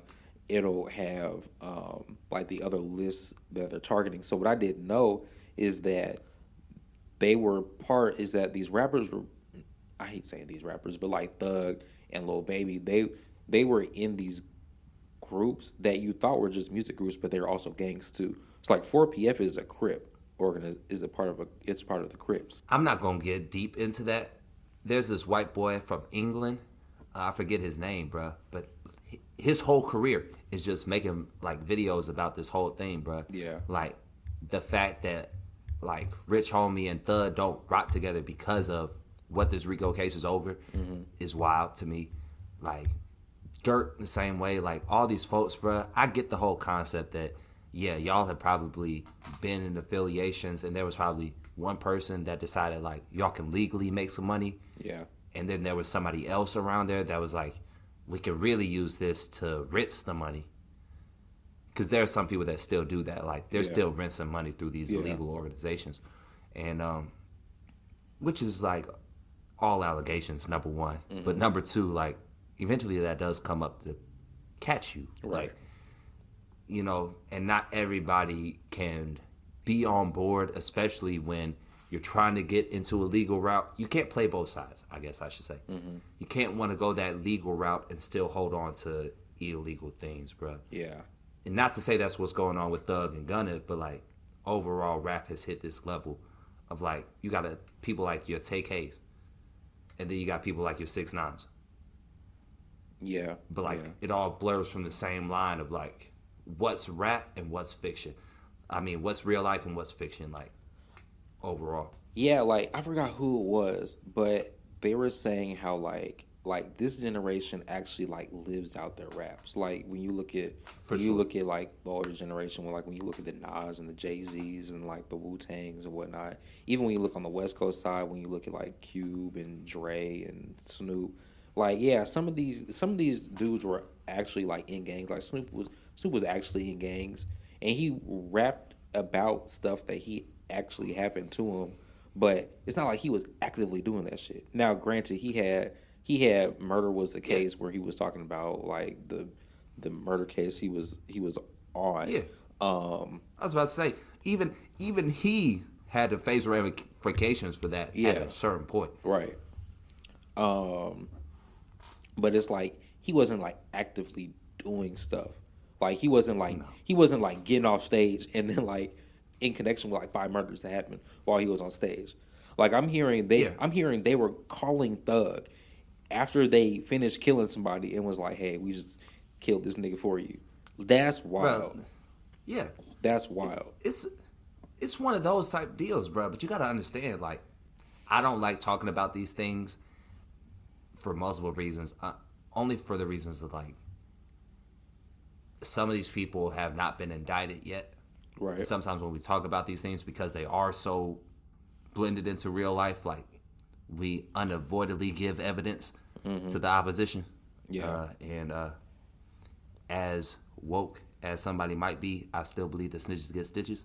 So I'm not going to use specific names, but there are quite there are quite a few people, bro, in Atlanta that have quite literally just moved the operations into rap because the rap is where the legal money is, and that's an easy way to rinse it. Right. But there are still streetwide beefs, bro. Like if your little cousin is still active, and now you've got people that you can hire to, you can get hired guns basically, and something happens with your little cousin who's still active. I might put a little dollars on somebody's head. Yeah. And someone might call me when the job is done. Yeah. But the big but is if you're going to do that, bruh, if you're going to go that way, do not have them call your name. Do not have them call your number. Do not rap lyrics about that shit. Nah. Do not say nothing. You got to pull a Drake. You got to pull a Drake. I know that man Drake has a RICO charge somewhere. I know that man be making moves somehow in Toronto, Canada, but you would never know it. It's funny because he's cool. He's cool with politicians. Yeah, it's funny. You're the second person I've talked to who says they think Drake did some illegal stuff. And at first I was like, I don't think Drake doing nothing illegal. Like, what the fuck? But the more I think about it, I'm like, Drake might be doing some illegal. Drake is a kingpin somewhere. It could be, and honestly, I don't know. I don't think it'd be drugs. No. I don't think it would be crime. I mean, not crime. I think he just got mercs. I think he got mercenaries. Bro. I don't know where it is now. I remember when before X died, he was saying that how if he gets killed, it was Drake's fault, and that shit got swept under the rug real quick. Now he could have just been talking shit, but You know how I don't people know. were like that whole sicko mode was the whole like him talking about Ye. Yeah. Some people say that was about killing X. Like hit the know. lights, double price. Like it's actually one of those things. Like people actively believe that like Drake admitted to getting X killed with that whole sicko mode verse. That's crazy. That's ridiculous. But nah, I don't. It'd be crazy to see that happen. It would be really. I mean, overall, but you'll never see Drake get arrested. Yeah, because You'll never hear some. Drake. I mean, and plus Drake's persona is two different personas. Like he doesn't even exude anything. Now he does some lowball cornball shit where he might be like on the yacht with like a caption or something with his shirt off or whatnot. But that's just his brand, honestly. And I know that's the Audrey showing. That's real Audrey showing right there. Like I got to stunt. But and it's like he has the money to back it up. Like he just signed a $400 million 360 deal. Damn. To who? I think Universal. That's crazy as fuck. But when you're on Drake's level and it's for $400 million, come on, like who would turn that down? 400 mil is a lot to pay back. I'll say that. But they're gonna make it back off of Drake. They're gonna make it back off. Drake. I'm sure they are. But like, if I were Drake, bruh, I would have took a smaller amount, knowing that I would have come back with more profit because I am Drake. Yeah. The same way that like Jay-Z took 125 and turned that into Roc Nation. Like, there's ways of like flipping that money in a smarter way. But yeah, but I don't know. Drake doesn't own his masters, does he? Because I know Wayne. I know Wayne sold his and Nicki's masters for like 150 mil. 150 mil for the YMCMB masters. Sick. How broke was Wayne? That's the real question. Bro, Wayne got fucked by a fucking baby. Yeah, you already know Birdman. how that go. He wasn't getting paid from You already Birdman. know how that go. Nah, that's That sick man. though. That's crazy. That's it. You sold Nicki and Drake's masters for 150 mil. When did Nicki get out of YMCMB? I don't know. I'm not sure. I need to look that up. Because if her masters are still going straight to whoever... I doubt that. I doubt she's still with YMCMB. When did she leave? Kind of like how Drake isn't with YMCMB. I forgot what Drake's last YMCMB. But that was if you're reading this. That was the point. Oh, that was the last YMCMB album? Yeah, if you're reading this, it's too late. I'm out the contract. Oh, okay. That's funny. But nah, that's sick though. That's sick. That's actually sick. And now that's actually sick. And now I hear I know where Pusha was coming from when he did Exodus 23-1. 2015, roughly. You signed to one nigga that signed to another nigga. That's bad luck. That's bad luck. For real, bro. But I mean, like Pusha is too, because he was signed under Kanye, and Kanye was signed to somebody who was signed to somebody too. So Good Music is still owned by Rock. Good Music for a little while. Rockefeller owned Good Music, or it was like a subsidiary. Yeah, which was a subsidiary of Island Def Jam, which was a subsidiary of Def Jam. Yeah. But now if you look at it, because I think Kanye is out of his contract. Because if you look at it now, it says Good Music 2 under Donda is Good Music 2. So I think Kanye's out of his deal, and it's distributed through Def Jam. So I think he just cut I can see that. this distribution deal with the label to get it out. What else did we say we were going to talk about, bro? Migos. I feel like Doctor Strange 2 is not really a topic, bro. I don't want to talk about it. I don't want to talk about it. Yeah, that's kind of dead. Like, do you think the Migos are actually broken up? I could care less, bro. To be honest, like, not in a rude way, but like, see, there's no way of saying the opinion when like nobody's looking for the Migos right now without sounding rude. Like, there's no way of saying that, bro. But like, I ain't never heard nobody say, bro, what Quavo Huncho doing right now, bro? Right. Like, where's Quavo at, bro? Where's Offset at, bro? Like, nobody says that. We're not at a time where the Migos are at their prime, and it's okay. I mean, like we gave them a decade, bro. We did. Like, they had an amazing run. Like, Now, if they are broken up, then I mean, like rap groups don't last forever. Like eventually, somebody Pusha went solo. If Migos broke Like, up, bruh. then Offset went solo. I mean, like, Them niggas are still cousins. right? Like, Like, they're it's not family. like they're not gonna see see each each other, other bruh. at the barbecue. Yeah, like, bro. But I don't think they were ever going to be able to recapture what they had with Culture One. Not at all. Culture One, like Culture 3 was close. I would say Culture 3 was close. Culture 3 was okay. It was okay. Replay value is ass, though. I liked it on first listen, but then after that, I was just like, this sounds like formulaic Migos. I think, yeah, they weren't going to capture what they had with Culture One. And honestly, like, if you were in Atlanta during Culture, when Culture was out, and after Bad and Bougie went Culture number 1 one, dropped. that was an amazing time to be in DJ Atlanta. Khaled was still hot. Right. And you just heard it's the Migos. Right. Like, And bro, he set the tone, bro. And because I remember what year did 2016. no the keys whichever one of the DJ I got the Khaled keys, albums the came- keys. that one Major was Key. 2016. Major Key came out 2016. That was a good album. His second one I didn't like as much, but he had that Rihanna and Bryson Tiller track, which I love to this day. Yeah, Wild Thoughts. Yeah, Wild Thoughts with this. I think Wild Thoughts was on this same album. No, Wild Thoughts was on it's was not. on the second one. The next joint. Yeah, that came out 2017. Hell yeah. But nah, Migos. This was a Nas album done. Yeah. Migos, like 2017, that was an amazing time. But I think where they messed up, because they didn't go on tour after Culture, and then a few months later, you had Kendrick drop Damn. And Kendrick basically ran 2017 after that. Especially tour-wise, bro, because them tickets were expensive. The tour, and it was one of those moments, because like you have certain rappers where when they drop, they change like the culture style with their album, right? You can say that for sure. like when Kanye drops, like after Kanye dropped Don, nigga, everybody's wearing black now, and like they got these big ass black. Everybody's wearing black boots now and shit. Yeah, for in sure. in the middle of September. And the fake and the real Crocs. Yeah. It's just like it was one of those like kind of Kanye-esque moments, and like with Damn, everybody was wearing track pants and Nike Cortez after Damn drop, because Kendrick was wearing the same thing. It was big ass puff coats. Yeah.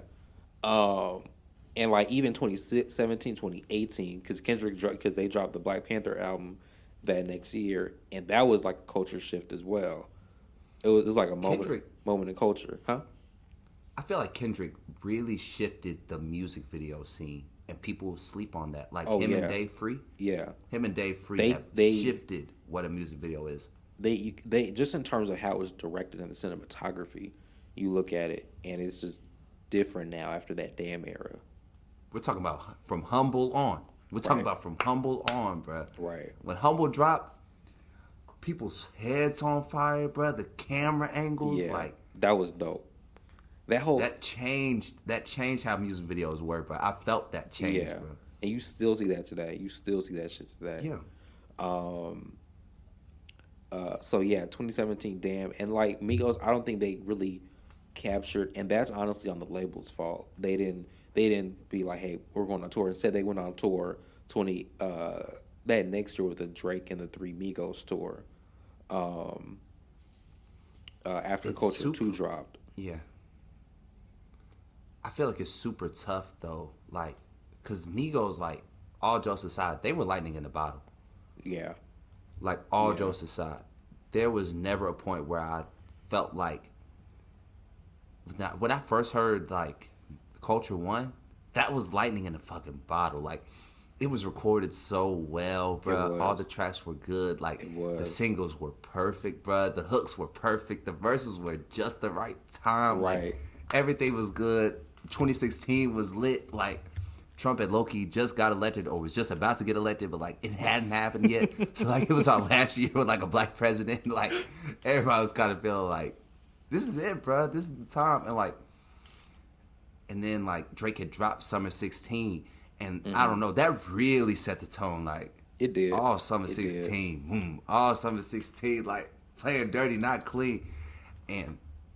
But as a label, how do you respond to getting any kind of artist that just comes at the right place at the right time, and you don't know if they're going to sell a single in the next year, and you don't know if they're going to sell well on tour. Right. Like, Migos was definitely an experiment that went great and failed at the same time. Right. Like, there were great moments with the Migos, bruh.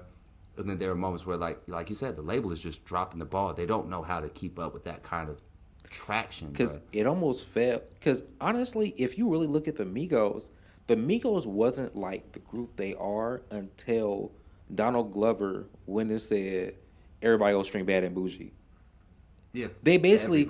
Because I mean, like, yeah, we know the Migos since I've been listening to Migos since Wire and One, and I've listened to every project since. Like, because I mean, like, Culture One isn't their first album.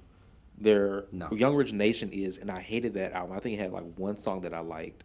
But the Migos, shit, even Versace, bro. Right.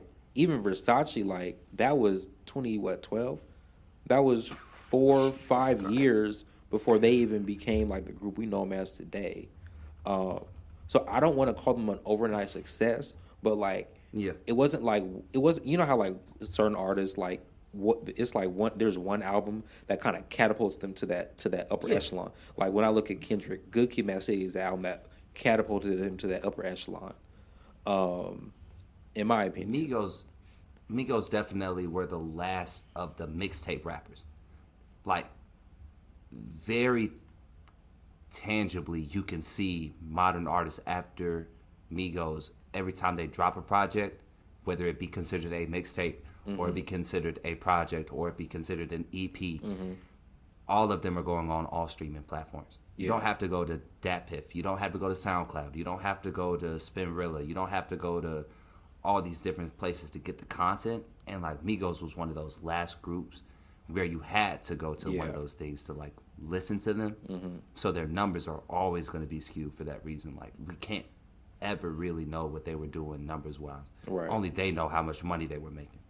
Right. No, so I just bring that to my point where it's like, Amigos, I don't want to, and to your point, like, how do you manage, as a label, how do you manage a group where it's like, they just became worldwide, they just became a world famous group in damn near a night. Yeah. And they put in the 10,000 hours already. So like to your point, I don't want to say that QC was dropping the ball, but there should have been, because they really could have made Culture into a era. Like, they could have ran the rest. Them and Kendrick could have ran the rest of 2017 with that album. But it's like, once he dropped Damn, nigga, Loyalty was on that radio 24/7. Yeah. 25/8, boy. It was Loyalty and Humble and DNA. But like, to add along to that, bro, you gotta also think like, QC damn near did have the right traction going on at 2016, bro. You gotta think that was the time of QC going on YouTube and dropping a documentary on every artist. So like, Baby's freestyle came out then. Seven that niggas, shout out my niggas at though. That was also on the radio, bro. Like, it wasn't on Atlanta. It wasn't on, not Atlanta. It was on LA radio. It was on Atlanta radio. Yes, because LA radio was still playing. Like, because we forget the box hand came out, bro. Yeah, the box hand came out. Bro. I wasn't feeling auto tuned until the box. But yeah, LA was late to auto tune because LA. The thing I hate about LA rap, and this is like, as much as I love like Tupac and Snoop and Death Row and the Dog Pound and whatnot, they kind of fucked up LA rap, where they fucked it up to where now all rap is gangster rap affiliated, and like almost all the rappers are affiliated, gang affiliated. So but what I love about LA rap is we have such an ingrained sound, to the point where like you still hear our sound in newer music still. For sure. So like, yeah, 2016 we were still, because 2016 YG put out Still Brazy. And I forgot what else. The most auto tune y'all had was Ty Dolla $ign. Yeah, honestly, and so we were playing that, and we were playing stuff that was still hot from the Mustard era, 20 what 13 or 2015. Yeah. So we hadn't really caught up to Atlanta rap yet, and then Atlanta don't really fuck with anybody else's rap. So I guess I should say like, and also that was Baby, and then there was also City Girls. Like all of them got documentaries. Yeah. Like, the same year. So everybody in QC had it. JT had just got arrested, bruh. Like QC actually had a good business plan for their artists, but like you got to understand, Offset got arrested. Yeah, Offset got Then, arrested. You know what I mean? Like JT got arrested, and honestly, it's sad. So you had Migos blowing up off of Donald Glover. City Girls blew up after they as really soon as blew, JT got arrested, bruh, that damn near was like the catalyst. well, that and they were featured on that Drake song in 2018. JT was already in jail. Yeah. So That's what I'm saying. Like, I'm telling you, bro. Like, QC did a great job, and this is like, to be honest, QC did a great job of putting their people on the map. Yeah, yeah, At the same time, like these artists, lightning in the bottle, bro. Most of these people, overall, not just QC or anybody in any particular, most people are not used to having that level of success and not knowing like what to do after so many people know like what you're doing in this world and like how you're performing, and now you're making these numbers. Like now you got money to go and do whatever you want.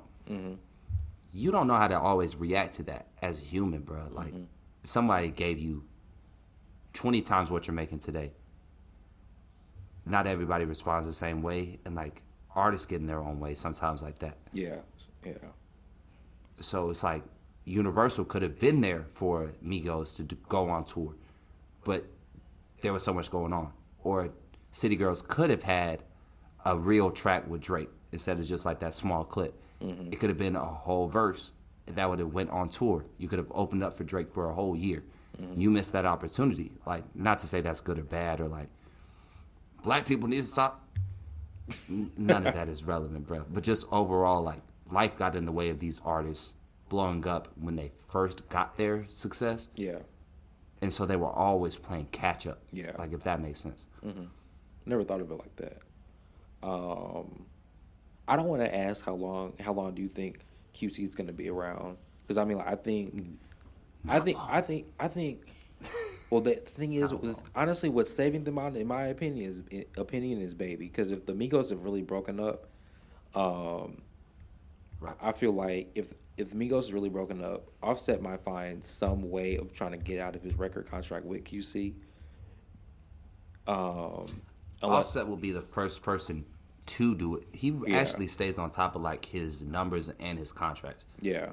That's somebody I can say like Offset really cares about that. And honestly, I think he'll have to, if they really, like I said, if they really have broken up, which I think they have, I think he's gonna have the most successful solo career out of anybody else.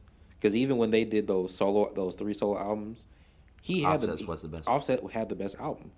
Takeoffs, I didn't really even listen to Takeoffs. I didn't care much for Quavo's because Quavo's a hook writer. He's not a lyricist, and he can't do 2 verses and the hooks on the track. He just can't. I find it so funny that he wrote Ape Shit. Oh, he did. Have you ever seen the crowd going Ape Shit? Whoa! Wasn't Ape Shit a Beyonce reference at first, or a Beyonce track first? Overall, Quavo wrote the reference. Oh, that's right. I don't know whose song it was first. That's right. No, it was Beyonce first. It was first Beyonce. I think he wrote it for Beyonce actually, and then Beyonce didn't use it. Then the Migos re-recorded it. So yeah, I think Offset's gonna have the better. Did you listen to the single with Quavo on Takeoff? No, not at all. It's cool. I mean, like, I'll add it to my play. It's a song I add to my playlist, but it's cool. It's a murder track. It's a murder beats track. That's Murder all the beats. He's like, I don't know what it is with Murder, but he has the simplest and coolest beats. Like and they all kind of sound the same. He has a formula, and it's just simple. I feel the same way about like, but this is because we live outside of each other's coast. So like the same way I knew that, to bring this back, bro. The same way I knew that the Rich Spirit was a Mustard beat. Yeah. Like to me, that sounded like everything Mustard makes has a sound to me. Like, Yeah. And like people from LA will be like, nah, bro, this did not sound like the Mustard I knew last year. Yeah, this is not the Like, Mustard I knew. Like I didn't know Mustard has so much what you can call it, whatever you call it, versatility. You know. But it's like I feel the same way about like a Murder Beats, bro. I could not pick out a Murder Beats beat to me off the top of my head. Right. People outside the coast probably are like, but that's Murder Beats, bro. I know that joint, bro. Like, that's a give and take, bro. You know, it's funny when you say that because I remember when the Mask Off remix came out and they put the Metro tag on it, and so like when I first listened to the regular version of Mask Off, I didn't know it was a Metro beat until I started listening to certain things in the beat. So like if you really listen to Metro beat, his hi-hats aren't loud. Yeah. So that was the first give, and I was like, the hi-hats aren't loud, the bass is really low. This might be a Metro beat, and then it ended up being a Metro beat. Yeah, but it was certain subtleties like that. Yeah, and it was certain subtleties because Metro never really even uses samples. When he does, you can feel like somebody that did this does not play with samples very often. Like this is more of a loop than a sample. That's exactly what I was saying. Because after the Pussy Power, Pussy Power with Gunna and Drake, and how that sample was used. I remember talking to Trey about this. He was like, "Dylan, you could have done a better job on this beat." And I'm like, "Yeah, I don't really like this beat. Something about the sample." Then I'm like, Metro never samples, and he's not really a good sampler. Mm-hmm. That's not his shit. Yeah, that's just not his shit. He can't cut it. I would never ask him to cut a sample. I'd never ask him maybe to loop one, a good one, but yeah, you can tell he doesn't fuck with samples. So speaking of samples, bro, because we glanced over this, man, and samples cannot be brought up without bringing up two names for a fact, bro. You cannot bring up three names. I'll give three. You cannot bring up samples without giving these three names. DJ Premier. Mm-hmm. Madlib. Mm-hmm. You already know where I'm going. Alan the Chemist, bro. We did not talk about my man Al, bro. We did not. I kept on saying I was going to talk about We Cry Together, but we just never did. But it's hard to talk about that song, bro, outside of just the shock value of how explicit the fucking lyrics are. Yeah. Yeah, and honestly, I don't even really want to talk about it because I don't want to get into another deep dive about the album. Well, that we talked about that earlier. Madlib. What about them? That's the question. Well, Premier is one of the first real samplers. Like, if you listen to a Gangstar trap or anything that Premier puts his name on, there are 4 samples or 5 samples within it. Yeah. So, like, he takes small pieces of tracks and mixes them together. Madlib and Alchemist are kind of like the polar opposite in the sense that, like, they'll use 1 or 2 and loop it really well, bro, but they're so obscure, and the way they play with those beats is so wild to me. Like, Alchemist rarely uses drums. Madlib likes the drums. So it's like, you feel the different ends of, like, how to do the same thing, bro. But like, all those producers, bro, overall, they create this really, really, really dope way of looking at sampling. Yeah. All that to say that nobody else takes it as seriously as them. Right. Maybe Knowledge. Or maybe K-Tronada. Or maybe a Ye. But that's still like an exclusion there are exclusions to the rules. I'd say Old Ye more, even though there's certain things that Kanye will do where it's like, okay, yeah, he still fucks with sampling, but or maybe just the 15 niggas on Kanye's team that help him make the beats. Right. Because if you look at It's Almost Dry, if you look at the credits, every beat that Pharrell made. But if you look at the ones Kanye made, it's 3 other niggas. I'm just like, yo, yeah, come on, like. I have not heard a Kanye sounding beat in a while, like a classic Ye beat, like Yeah. a Ye did this. Like I could hear a Ye put something on here that only Right. Ye would do. Yeah, he might have chopped the sample, but he did not do the drums. Yeah, like this beat is not his beat. Um, shit, do we want to get? I should say that for another day. It's almost dry conversation. Nah, for real, that is a conversation to be had, bro. Because honestly, it's almost dry. Might be my favorite album of the year over this Mr. Morale. Dog, I was saying that earlier. Now I think album of the year. Just when you talk about an album and just like having everything and just art, I'm gonna give it to Mr. Morale. But my favorite album this year has been "It's Almost Dry." That is my personal favorite album. The replayability of that "It's Almost Dry" is actually wild. Like I know that Yeah. you told me earlier, like Joe Budden was saying, like them beats are so boring and all that, bro. Them shits are tight. Those beats Those are joints, tight. like The mixing on the album is phenomenal. it Like is. overall, like both "It's Almost Dry" and "Mr. Morale" are both in Dolby Atmos. And like this is my overall critique with using like that kind of spatial audio. Not every engineer has access to it. Right. So like if your Logic Pro is like 3 years old or older, you're not getting spatial audio like to even play with the raw files. You've got to take whatever you mixed, however you mixed it, and then send that mix to somebody who's going to use like AIs and shit to like properly put it into this 3D space. Yeah. And sometimes you lose decibels because of that. Like the sound overall just drops. So like when I was listening to like Mr. Morale, bro, it's just moments where the audio just feels like it dropped out of my headphones. I listened to "It's Almost Dry."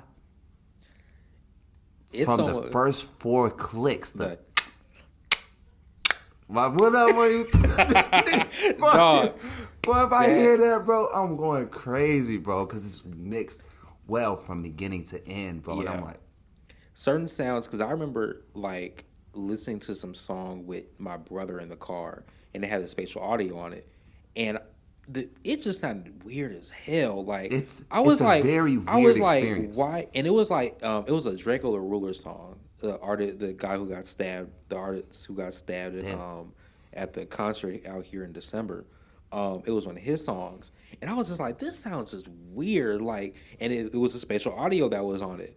Because it just sounded like it was recorded in a really big room, like it's back here and it it's didn't quiet. right, and it didn't fill the room. That's the thing. The mixing didn't fill the room, but Right. when you look at like "It's Almost Dry" and the synths and the bass, because that's a very bass heavy album. Yes. Like I turn on Neck and Wrist in my car, and I already have the bass up in my car, but I turn it on, nigga, I'm blowing out my subwoofer. Yes. But it sounds Yes, good bro. still, and you still have the synths and the way it's mixed and the vocal layering on top of that. It's a very good out. It's a very well mixed album. Mike Dean does his shit with the mixing. Mike Dean did his shit. Pharrell did his shit. Right, like when you talk about production and mixing, like because you can have some good beats, but if they're not mixed right, it's not gonna sound good. It doesn't matter. But It does not matter. Mike Dean and Pharrell, that's a great producer mixer combo right there. That's a great Hell yeah, mixer bro. producer combo. But nah, like you yeah. said, like Mr. Morale, it's a good album. Definitely, it's a very good album. But "It's Almost Dry." That might be my favorite album that came out this year. No lie, bro. And that, and you'll probably never want to have a conversation about this, but I still am adamant that Earl Sweatshirt gave one of the best projects this year. I listened to it. Earl gave one of his best. I'm gonna have to listen to it again. I gave it one. I gave it the listen after we got off the phone that one day, and you said for me to listen to it. I listened to it. I know you probably heard that shit, was like, what am I listening? for a second, but also I've heard some weird shit. Like, don't get me wrong, I've heard some weird shit. But I'm gonna give it another listen. I told you to listen to Conway's project. I do need to listen. It was a very good project. Conway, definitely, he's the best rapper out in Griselda. Or he's not in Griselda anymore. He has his own label, Kraftwerk, right now. But he he was the best rapper in Griselda. Him and Westside, they definitely made the best projects in Griselda. I didn't know he got signed to Shady. Yeah, Griselda's under Shady. Yeah. Oh, then this last joint is still under them. Oh, the plugs I met. Conway's. God don't make mistakes. Oh, okay. No, plugs I met was Benny. I gotta listen to that shit too, man. So no, I think Benny dropped Tana Talk this year, which I thought was cool. Tana Talk 4. Yeah, Tana Talk 4. I like Benny's delivery in his rapping. One day we're gonna get to how he got washed on John P's Caddy by J. Cole. He did get washed. He got washed. He did get washed. He got washed. I heard somebody say like, they both dropped fire, and his verse was good. But J. Cole, nigga, when you start the verse off by saying, "The night I was born, the lightning struck." The lightning struck. Come on, like, yeah, that's such a John Henry, right? Like, bro, you just put yourself in you put yourself.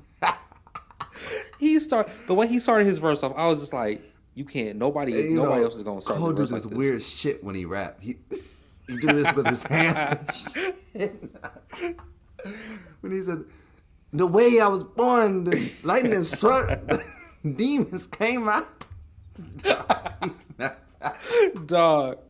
But I digress. So Conway, the first track was hard. He had Beanie Siegel. Think about Beanie Siegel. Whoever mixes his vocals, don't be mixing them loud, because Beanie Siegel just always sound like he whispering real hard on the track. Don't understand what he's saying. Like, I was listening in my car, and I was just like, yo, what the fuck is Beanie Siegel saying? Like, I can't understand anything he's saying. I feel that about a lot of artists, bro. The first time I heard the fucking Mr. Morale, I was kind of like, bro, these ad-libs are getting extensive. I didn't even hear any ad-libs. But the niggas, bro, I am not for the faint of heart, my genetic. Nah, Kendrick's ad-libs get funnier every album. Because, like, when you look at his ad-libs in Good Kid, Mad City, they were like 1-2 words. Then into Pimp Butterfly, I don't remember his ad-libs then. Bro, barely any. Yeah, barely any. But when you look at the Damn era, ad-libs was 2 bars long. I live every time I said like. This man Kendrick skipped the fucking, in this album, bro, Mr. Morale, bro. Just skip the ad-libs. Just give us a whole. I am not of this universe. The genetic compound that I built. Kendrick will dead ass stop. Kendrick's new ad libs is basically a continuation of his verse, but he stopped the verse to go whisper in a different volume. Just so I don't have to keep rhyming anymore, and just so I don't have to rap on beat. Right. Just so you understand, this is not a complete part of what I think, but just be very considerate. Future said, "Get a money counter, but he is not your savior." That's exactly how his Bron said. Sounded. Bron said, "Give us your flowers, but he is not your savior. Be afraid." What was I going to say? But we were talking about Tana Talk and Tana Talk, Conway, Benny Siegel, the ad libs. Yeah, I just, and then like back to It's Almost Dry. Just shit, man. That's a good album. It's funny because I definitely thought Kendrick, before Kendrick even dropped, I was like Kendrick. I'm gonna like that drop. album more than I Pushes. definitely thought I was gonna like it more than Pushes. And there are some highlights on that, but there are definitely highlights on Kendrick's joint. But that Pusha T album, I forget how many tracks are on that joint. Anyways, it's like damn near 12. Just 10. But the thing 10 is, to 12. There's there's like 12. 12 tracks. But the thing is that the tracks are so short because it's not a feature album like he has. It's not even a 40-minute album. No, it's like 36 or 39 minutes. 36. It's a short, real concise listen. It's a if you work 30 minutes away, you can finish the album by the time you get you get to work. For sure. All I really want to hear on my drive to work is "I Got Plenty." It's so many, yeah. They say, "Give me." Yeah. He got plenty, yeah. Like one of my favorite beats off that joint. That was the most yay sounding beat that I've heard probably in the last 5 years. Boom. I will breathe another day. And the thing about it, there's like 4 producers on that track, and it's a loop. I got plenty. Boom, boom. It's 4 producers on that track. Like literally, if you look everything up. Now, I think what Kanye might do, he might give some of the engineers producer credits because there's no way in the hell it takes 4 people to make some of these 4 beats. niggas to make that beat, bro. That's a no ID beat. Right. I'm like it's a loop. Like it's not even a chopped loop. I think it's literally just a loop. Yeah, maybe the boom, boom, boom. Like that's the only chop that's in that joint. Like that's it, bro. But for the sake of brevity and for the sake of time, bro. Conclusions, bro. Conclusion on what? The Kendrick album, or it's almost dry. Whatever you decide to conclude. All right, so Kendrick, it's Mr. Morale. Great listen. I give it a 8.5 out of 10. Reed, what would you say? Hey, bro. This gets the solid. I feel like I'm a lot harsher on shit than I used to be, bro. Because this gets the 7.5 out of 10, bro, for me on the Mr. Morale. Wow. Like, not even on a sense of, like, there's any bad content, but because the album is such a mixed bag and I can't feel hot or cold on it, that's docking me. Okay. That's interesting. I'm surprised you gave it a 7.5. I would have, a year ago, bro, this same album, How It's Made, would have got a 9. But, like, what I want out of this current climate of music is less, like, I don't know, I'm more critical of myself and, like, what I choose to listen to and what I choose to, like, believe. And this album is definitely Kendrick Lamar's foot in the sand. This is how I feel. Take it or leave it. Okay. And there are parts that I agree with, but there are other parts that I'm still having trouble. Okay. We didn't do it.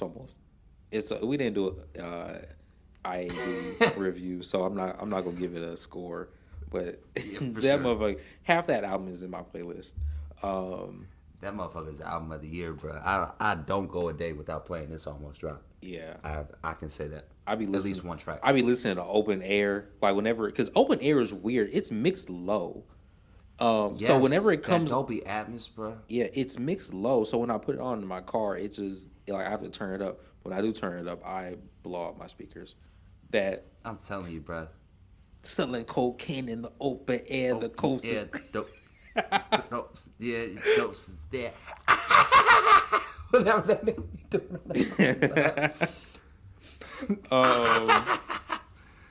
Nigga, the most Joker sounding laugh from a black person I've ever heard. I wonder if that's his laugh. It is. He's been laughing like that since fucking Grinding, bro. Really? Oh God. Bro, the Clips. That's been his thing since the Clips. And it's disgusting to me, bro. But I'm gonna let him. I don't like that laugh, but it only fits this album, and especially when he said in an interview that like they would have the Joker playing, the movie The Joker playing while they were recording, and if they would be listening to the songs as they were watching the movie, and if the songs didn't fit the movie, it didn't make the album. That makes sense. Yeah, everything don't need to be addressed. The pull-ups like a FedEx truck. That flow he hit was that was cold. He said it flows on that album. He said it took him a minute to rap to that joint too, because he was just like Pharrell. The pocket Pharrell made in that song was weird. Yeah. Puffing on finger from my hemat. Those beats are great. Yeah. The mixing is great. Yeah. Except for that Dolby Atmos, I really do think we should stop using it overall until it's regulated and we find what decibels it has to reach for an average user to put on their headphones or turn on their speakers on any track that's mixed with Dolby Atmos and not feel like, oh, I have to turn this up like 15 notches before it sounds like a normal song. Yeah. Yes, those are my thoughts. I think it's been a good conversation, my boy. It's been a good conversation. Yeah, but nah, thank you for coming. We definitely gonna invite you back. The people are gonna love you. Shit, Fuck them if they don't, bro. And I'm looking for a co-host too, so there might be a future here. Hell yeah, bro. So, but nah, thank you for coming. This has been a great conversation. Deuces. I want to thank everybody who was watching this. More episodes to come. Not the No Corners podcast. That's the label. The Corner Section podcast. It's funny whatever it is, it's on the corner. Right, Just it's on the corner. We in the corner. corner. We on the corner with it, but we not selling like push. Yeah, cocaine in the open air. But nah, my name is Dylan Kemp. Logging off. Sage. Oh no, go ahead. My bad, bro. I just fucked up the whole.